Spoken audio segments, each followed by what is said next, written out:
Halo pendengar KCC, gimana kabar kalian? Semoga baik-baik saja ya. Mari kita putar kembali waktu untuk membahas kronologi cerita.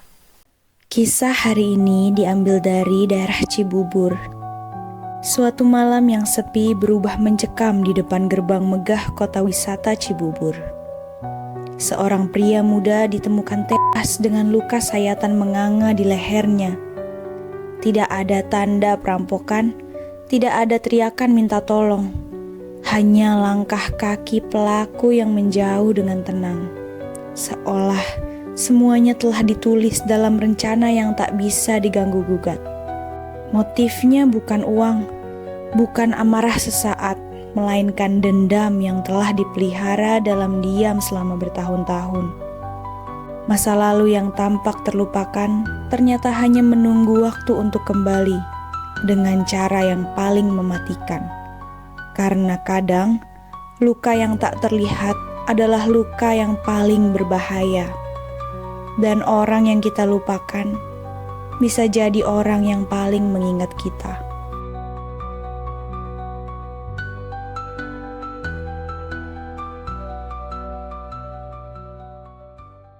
Polsek Gunung Putri telah menangkap pelaku pembunuhan pria berinisial R 23 tahun di kawasan perumahan di Gunung Putri, Bogor, Jawa Barat. Terduga pelaku diketahui berinisial I dan kini telah diamankan oleh pihak kepolisian. Sebelum kita mulai ke kronologi ceritanya, jangan lupa untuk subscribe channel ini dan bagikan video ini ke teman-teman kalian ya. Pada Sabtu dini hari, 12 April 2025, sekitar pukul 02.00 WIB, seorang pria berinisial R berusia 23 tahun, warga asal Lampung, ditemukan tewas dengan luka parah di bagian leher di pintu masuk kawasan kota wisata Cibubur. Kapolsek Gunung Putri AKP Aulia Robi Kartika menerima laporan melalui call center 110 mengenai dugaan pembegalan di lokasi tersebut. Petugas segera menuju tempat kejadian perkara dan memeriksa rekaman CCTV di sekitar area kota wisata. Dari hasil sementara, pelaku diduga hanya satu orang dan telah diamankan oleh pihak kepolisian. Namun, identitas lengkap pelaku belum bisa dipastikan karena belum dapat dimintai keterangan. Kapolsek Gunung Putri menduga kasus ini merupakan bukan perampokan, karena tidak ada barang milik korban yang hilang dari lokasi kejadian. Polsek Cilengsi turut melakukan pendalaman terhadap motif dan modus pelaku. Berdasarkan keterangan awal, pelaku diduga datang dari seberang jalan, sempat terlibat perkelahian dengan korban, lalu langsung melakukan penyerangan menggunakan senjata tajam. Motif dan modus pelaku masih didalami oleh pihak kepolisian. Aksi keji pelaku terekam oleh kamera pengawas di sekitar lokasi kejadian. Rekaman tersebut menunjukkan detik-detik penyerangan terhadap korban dan telah beredar luas di media sosial, memicu keprihatinan dan kecaman dari masyarakat. Satu demi satu, media menyoroti apa yang terjadi malam itu. Potongan gambar TKP, garis polisi yang membentang, dan tubuh korban yang ditutupi kain, semuanya menjadi headline pagi berikutnya. Tapi seperti biasa, berita hanya menyentuh permukaan. Apa yang tidak tertulis di sana adalah detik-detik sebelum darah tumpah, tentang pikiran terakhir yang mungkin melintas di benak korban, tentang langkah pelaku yang tenang namun menyimpan ledakan bertahun-tahun. Dan di balik itu semua, ada cerita. Bukan hanya soal siapa yang mati dan siapa yang membunuh, tapi tentang luka yang disimpan terlalu lama, dan malam yang menjadi tempat semuanya berakhir. Kini, mari kita bahas kronologi malam itu. Kita susuri jalan sunyi menuju gerbang kota wisata, dan mendengarkan kisahnya. Kadang, tempat yang kita anggap paling aman justru menyimpan cerita yang paling kelam. Gerbang megah kota wisata Cibubur berdiri kokoh, sebuah simbol peradaban modern yang menjanjikan kenyamanan dan ketenangan. Tapi, pada Sabtu dini hari, sekitar pukul 2:02, ketenangan itu terpecah. Seorang pria muda terkapar tak bernyawa. Luka di lehernya terbuka lebar, darah mengalir di trotoar. Bukan karena perampokan, bukan karena kecelakaan, tapi karena satu hal yang jauh lebih dalam. Dendam. R berusia 23 tahun, seorang pekerja rantau asal Lampung.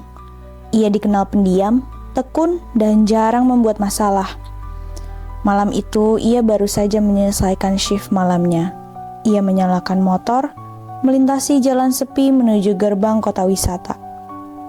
Lampu-lampu jalan menyinari aspal dengan temaram. Angin malam bertiup pelan.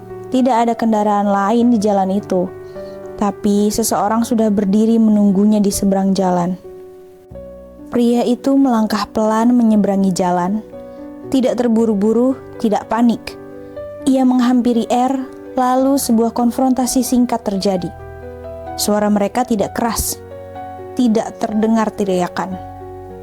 Kemudian, satu gerakan cepat. Pisau dilayangkan, R terjatuh, tubuhnya menggeliat sebentar, lalu diam. R lahir di Lampung, anak sulung dari 3 bersaudara. Ia merantau ke Jakarta demi membantu keluarganya. Ia bekerja sebagai karyawan gudang, pekerjaan yang menuntut tenaga namun tidak banyak bersentuhan dengan orang luar. Kehidupannya sederhana. Ia menyewa kamar kecil di pinggiran Bekasi. Pulang malam bukan hal baru baginya. Ia tidak punya banyak teman, tidak banyak bicara. Namun ada satu sisi dari hidupnya yang tidak semua orang tahu, masa lalunya di kampung. Beberapa tahun sebelumnya, ia pernah terlibat dalam perkelahian remaja. Ada seseorang yang merasa tersakiti, dan orang itu belum melupakan semuanya. Aku hanya ingin pulang. Hari ini berat, seperti hari-hari sebelumnya. Tapi malam ini terasa lebih sunyi dari biasanya. Ada seseorang di seberang jalan. Aku sempat berpikir, mungkin hanya pejalan kaki, tapi dia terus melihatku. Langkahnya terlalu pasti. Dia memanggil namaku. Suaranya datar, matanya dingin. Aku tak ingat siapa dia, tapi aku tahu ada sesuatu dalam dirinya yang menyimpan luka lama. Aku mencoba menjauh, tapi ia terlalu cepat. Satu serangan. Hening, dingin. Lalu semuanya gelap. Namaku tidak penting. Aku bukan siapa-siapa. Tidak ada yang peduli siapa aku. Tapi aku ingat semuanya. Waktu aku ditertawakan, dipermalukan, saat dia menyebarkan cerita, menjatuhkanku. 4 tahun aku simpan itu. Tak ada satupun hari aku tidak mengingatnya. Tapi malam itu, aku memutuskan untuk menyelesaikan semuanya. Aku tidak mengintainya, aku tahu kebiasaannya. Aku tahu jam pulangnya. Aku menunggu di tempat yang cukup terang agar dia melihatku. Aku ingin dia tahu siapa yang datang ketika dia melihatku. Aku tahu dia tidak ingat, tapi aku tidak akan pernah lupa. Saya sedang melintas dengan motor. Saya lihat 2 orang berdiri di depan gerbang.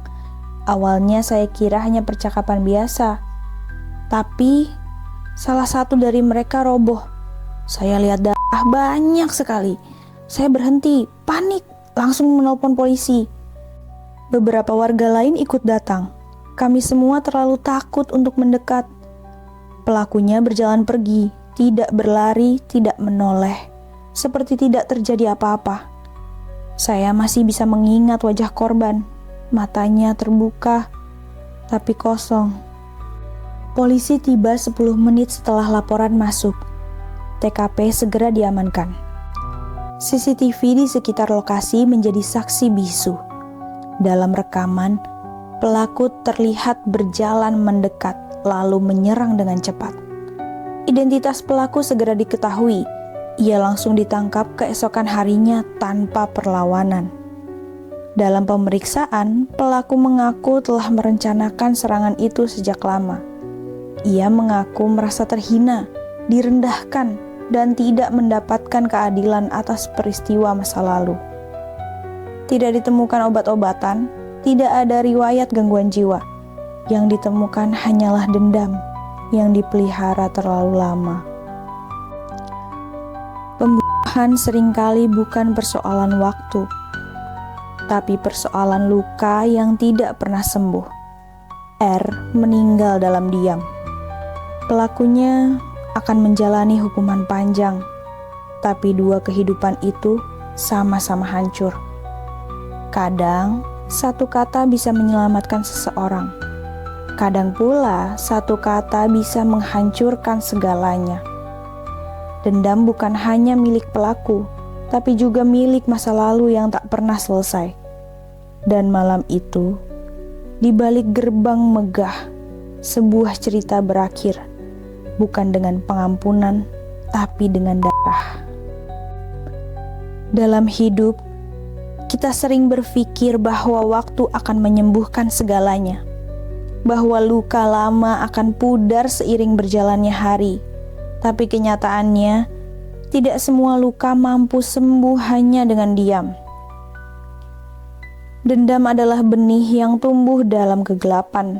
Ia tidak berteriak, ia hanya menunggu, hingga tiba waktunya untuk muncul, mengambil alih, dan menjelma menjadi tindakan yang tak termaafkan.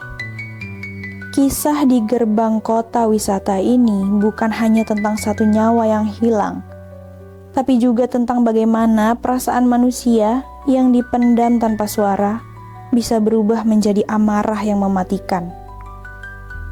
Semoga dari cerita ini kita belajar bahwa kata-kata bisa melukai lebih dalam dari senjata, bahwa menyakiti seseorang hari ini bisa membentuk bayangan kelam yang menanti di masa depan.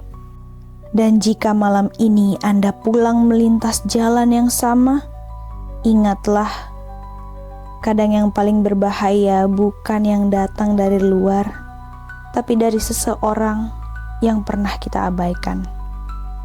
Sampai bertemu lagi di cerita-cerita yang lebih gelap, lebih misterius, yang akan membuat kita bertanya-tanya, apa yang sebenarnya terjadi?